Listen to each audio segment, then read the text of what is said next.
Soy Omar Colmenares, de de Fermín Toro, Saya A. Esta es una exposición de Derecho Romano, donde vamos a hablar un poco sobre el legado en Roma. El legado consistía de realizar atribuciones del caudal hereditarias a título particular, donde era una especie de regalo que hacía el testador para después de su muerte y que ha de pagar o entregar el heredero. El legatario adquiría la propiedad de las cosas por aceptación del legado que le ha sido concedido, pero no puede tomarla por sí mismo. Del conjunto de la herencia debe ser entregada por el heredero. La disciplina delegada no puede ser tomada separándola de la herencia, porque el legatario lo general requería del heredero para ejercer su derecho, y por eso se concede una derecha de acción que no cumplía de forma voluntaria con lo ordenado de los causantes de su testamento.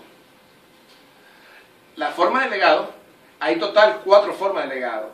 Tenemos esta teoría, que es una que se manifestaba más sorprendente de los episodios de análisis y la lógica de la regulación con el protector romano, considerando las diferentes fórmulas que el testador podía emplear un legado, cada una de ellas.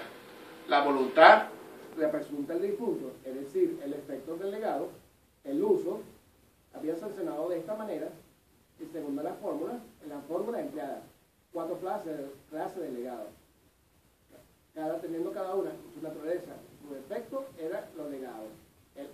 El legado, testificaciones, en este caso, el testador concedía directamente al legatario la propiedad hereditaria del legado bien. El legado, el legado tenía un campo de aplicación mucho más amplio que el anterior. Podría referirse a objetos nunca estuvieron en el patrimonio del testador. Tenemos el legado per secciones, que parecía el límite calcario, pero era más amplio y más restringido. Y el legado signo de modo, que parecía al legado per denominaciones, pero como este, el legatario tenía un amplio testamento. Además, en el legado intervenían 3 sujetos: el testador, o el que lega, el heredero o trabado, y el legatario o el beneficiario del legado. En el derecho clásico, el que lega es el que hacía el testamento. En el justiniano, el legador podría ser también un conicidio como consecuencia de su equiparación al fideicomiso. Y el legatario es el que resultó el beneficiario del legado. Los legados podían cumplir finalidades especiales para atender todas las necesidades de las casas. Se trataban de, sobre todas las cosas, disposiciones a favor de la mujer y de la hija, que era vinculada a la familia, a la muerte del testador. Y en la práctica usual, instituir al heredero, a los hijos varones, y beneficiar a las mujeres, a las hijas y a otros parientes. En el legado existían algunas limitaciones legales, que era agotar todo el patrimonio de todos los legados y las manutenciones, y dejar al heredero tan solo el vacío nombre de tal. Así parecía permitirlo la ley de las 12 tablas, por lo que establecía valor todas las disposiciones sobre patrimonio hechas en el testamento.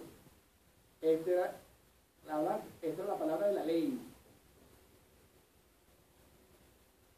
También había unas consideraciones que eran repudiaciones del legado. El legatario se encuentra en la misma situación que el heredero voluntario, podía aceptar y podía repudiar también el legado. Si se trata de un legado damnatario, la repudiación podría consistir en no reclamar el cumplimiento del heredero o rechazarlo sin que trata de cumplir las obligaciones del testador.